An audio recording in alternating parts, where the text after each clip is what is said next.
Star plus serial Anupama में राघव के चेहरे पर चिंता की रेखाएं गहराती जा रही थीं।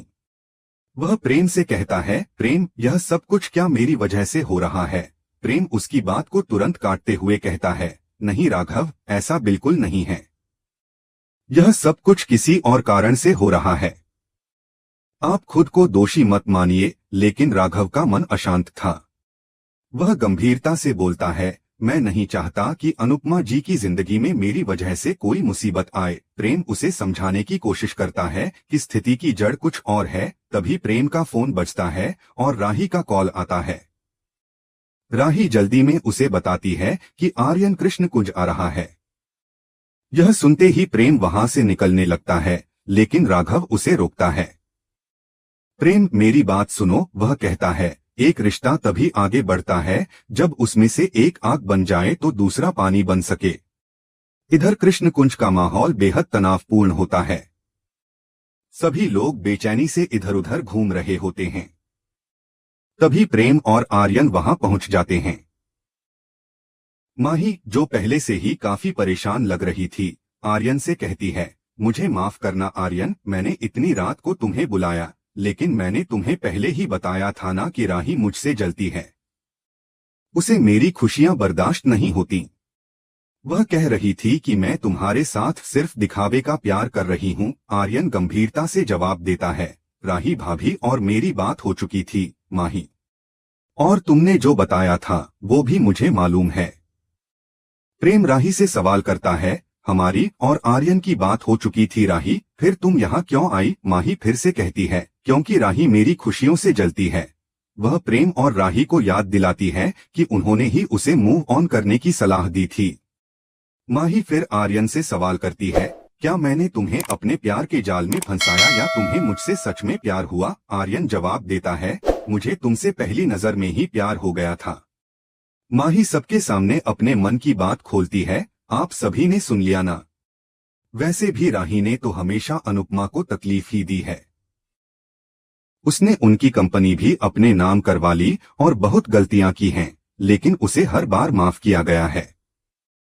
मुझे एक मौका क्यों नहीं मिल सकता? उसकी आंखों में आंसू आ जाते हैं। मैं जानती हूँ मुझसे गलती हुई है, लेकिन सच्चा प्यार इंसान को बदल देता है।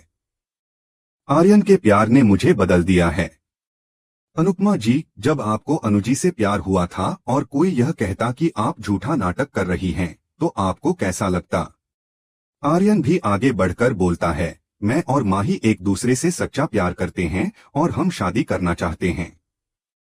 दृश्य बदलता है और अब हम कोठारी हाउस के अंदर का माहौल देखते हैं, जहां मोटीबा अपना फोन ढूंढ रही होती हैं। वह सोचती हैं, मेरा फोन तो कमरे में ही था, फिर कहाँ गया? वह पराग के पास जाती हैं और देखती हैं कि वह गुस्से में है। पराग, तुम्हें क्या हुआ? वह पूछती हैं। पराग कुछ नहीं बोलता और चुपचाप बैठा रहता है। मोरीबा सभी को बुला लेती हैं और कहती हैं, पता नहीं पराग को क्या हो गया है। तभी पराग बोलता है, मुझे चोट लगी है। आपकी दी हुई चोट? मोरीबा स्तब्ध रह जाती हैं। पराग आगे बोलता है, आपके धोखे ने मुझे तोड़ दिया है। आपने पंखुड़ी के साथ मिलकर मुझसे झूठ बोला। आपको सब पता था, फिर भी आपने मुझे कुछ नहीं बताया। मैं अपनी बहन के लिए दिन रात परेशान था, खुद को दोषी मान रहा था, लेकिन आपने कुछ नहीं बताया। आपने ऐसा क्यों किया? वह चीजें फेंकने लगता है और चीख चीख कर बोलता है, आपने एक बेगुनाह को जेल भेजा, अपने बेटे को धोखा दिया, बेटी का साथ दिया।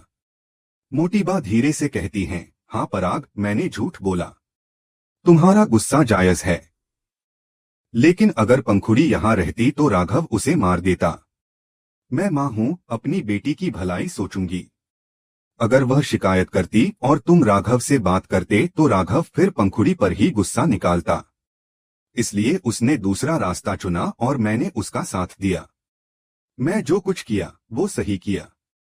फिर से कृष्ण कुंज का दृश्य आता है, जहां माही अनुपमा के पास जाकर कहती है, अनुपमा जी, आप मेरे लिए माँ जैसी हैं। आपका आशीर्वाद मेरे लिए बहुत जरूरी है। जब प्रेम के वक्त आपने मुझे आशीर्वाद नहीं दिया तब बहुत दुख हुआ था, लेकिन अब प्लीज मुझे और आर्यन को आशीर्वाद दीजिए। पिछली बार आपने राही की खुशियों को चुना था, इस बार मेरी खुशियों को चुन लीजिए। आर्यन भी अनुरोध करता है, हाँ आंटी प्लीज हमें आशीर्वाद दीजिए। लेकिन अनुपमा शांत स्वर में बोलती हैं, आर्यन माही मैं बस इतना कहूंगी कि तुम दोनों बहुत जल्दी में हो। प्रेम और राही ने भी जब जल्दी में शादी की थी तब मैंने यही बात कही थी। अगर तुम दोनों एक दूसरे से प्यार करते हो तो अपने रिश्ते को वक्त दो, उसे मजबूत करो। राही भी समर्थन में कहती है, हाँ आर्यन अभी शादी का समय नहीं है, अभी तो तुमने कंपनी ज्वाइन की है, पहले करियर बनाओ। लेकिन आर्यन दृढ़ता से बोलता है, राही भाभी मेरी शादी माही से ही होगी और जल्दी होगी। फिर से कोठारी हाउस का दृश्य लौटता है। पराग कहता है, मैं 2 दिन बाद सूरज जाने वाला था लेकिन अब आज ही जा रहा हूँ। अनिल उसे समझाने की कोशिश करता है, मोटा भाई अब लड़ाई का क्या फायदा। पराग गुस्से में कहता है, अगर राघव पंखुड़ी को परेशान करता था तो हम कानून का सहारा लेते, लेकिन बा ने उस पर कत्ल का इल्जाम लगा दिया। 20 साल की जेल, सोचिए क्या बीती होगी उस पर। इतना कहकर वह घर छोड़कर चला जाता है। मोटी बा रोने लगती हैं, मैं अपने बेटे से दूर नहीं रह सकती, कोई उसे समझाए। कैदी उन्हें दिलासा देती है, जैसे उन्होंने मेरी मजबूरी समझी वैसे आपकी भी समझेंगे। लेकिन मोरीबा दुखी होकर कहती है, नहीं पराग मुझे नहीं समझेगा, मैंने सब कुछ पंखुड़ी के लिए किया। इस बीच प्रेम और राही घर लौटते हैं। प्रेम बात करने की कोशिश करता है लेकिन राही कड़वाहट से कहती है, तुम जानते हो ना कि मैं तमाशा नहीं करती, लेकिन माही इस घर में आई तो सब कुछ बर्बाद कर देगी। राही और प्रेम के बीच का तनाव बढ़ता ही जा रहा था। प्रेम चुप नहीं रह पाता और गुस्से में बोल उठता है, कल तक तो माही बहुत अच्छी थी, तुम ही उसे जॉब दिलवा रही थी, तुम ही उसे इस घर में लेकर आई थी, अब अचानक इतनी नाराजगी क्यों। राही रोते हुए जवाब देती है, मैंने सोचा था कि माही का अच्छा करियर बने इसलिए उसकी मदद की, लेकिन अब जो सब कुछ हो रहा है वो मेरे भरोसे के साथ धोखा है। राही की आंखों में आंसू थे और उसका गला भर आया था। वह कहती है, प्रेम मैं आर्यन को समझती हूँ, वह प्यार को तरस गया था और उसे माही से प्यार हो गया, लेकिन माही अब भी तुमसे प्यार करती है, आर्यन से नहीं। प्रेम उसे समझाने की कोशिश करता है, राही तुम सब कुछ नेगेटिव क्यों सोच रही हो सकता है माही को सच में आर्यन से प्यार हो गया हो, लेकिन राही अपने विश्वास पर कायम थी। मैंने सब समझ लिया है प्रेम, माही का हर कदम एक नाटक है, वह दिखा रही है कि उसके आने से सब उससे छिन गया, जबकि ऐसा कुछ भी नहीं हुआ। उधर अनुपमा गहरी उलझन में थी। माही की हरकतों ने उसे भीतर से झकझोर दिया था। वह बार बार उन्हीं घटनाओं के बारे में सोचती रहती है। तभी माही उसके पास आती है, अनुमा जो कुछ हुआ वो गलत था, मैंने आपको बहुत हर्ट किया है, लेकिन मुझे माफ कर दीजिए। माही की आंखों में पश्चाताप था। वह कहती है, जब राही आपको छोड़कर चली गई थी तब मैं आपके साथ थी, मैंने आपकी बेटी बनने की कोशिश की लेकिन नहीं बन पाई क्योंकि आपकी प्रायोरिटी हमेशा राही रही है। अनुपमा की आंखों में भी नमी आ गई। वह कहती है, ऐसा कुछ भी नहीं है माही, मैंने कभी तुम दोनों में फर्क नहीं किया, मेरे लिए तुम और राही एक समान हो। माही कहती है, शायद आपने जानबूझकर नहीं किया हो लेकिन कहीं ना कहीं भेदभाव हो ही गया। राही ने मेरे लिए अपने प्यार की कुर्बानी दी और मैंने उसे नहीं समझा, लेकिन अब सब समझ आ गया है, मुझे आर्यन से सच में प्यार हो गया है। आपने ही कहा था कि जिससे प्यार हो उसी से शादी करनी चाहिए। अब मैं चाहती हूँ कि मेरी विदाई आप करें, आप मेरे कन्यादान करें।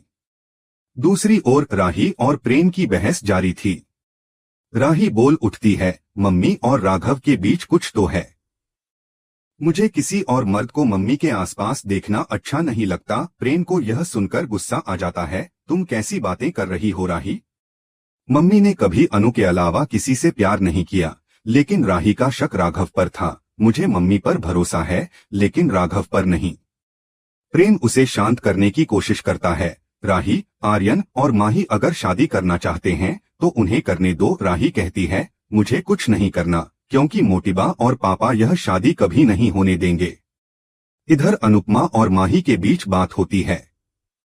माही कहती है, आप मेरा रिश्ता लेकर जाएंगी ना आर्यन के घर। अनुपमा गंभीर स्वर में कहती है, माही तू मेरी बेटी है और मैं तेरी खुशियों की कामना करती हूँ, लेकिन एक बात याद रख, शादी बहुत बड़ा फैसला होता है।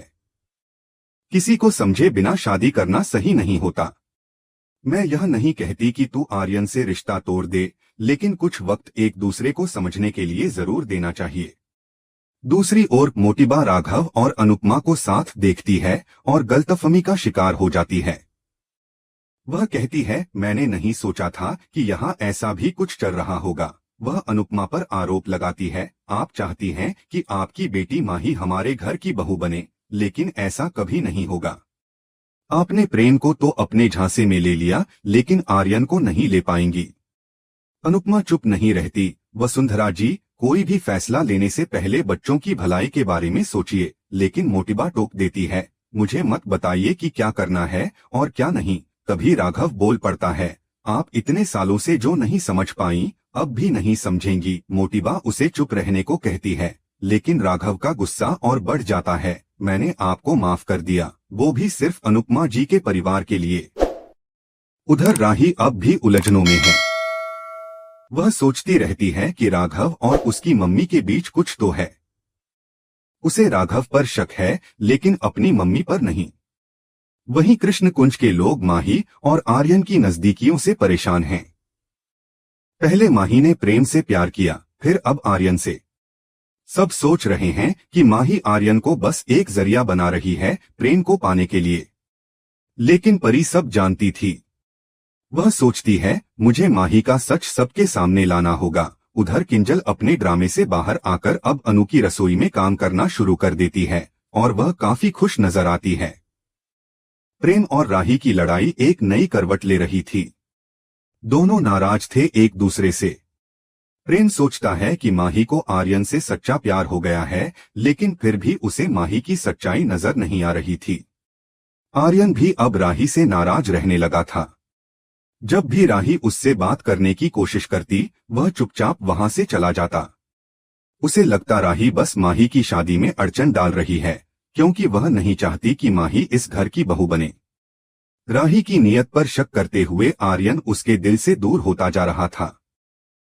गाइस, अगर आप भी जानना चाहते हैं आगे क्या होगा अनुपमा की जिंदगी में, तो चैनल को सब्सक्राइब करें और वीडियो को लाइक जरूर करें।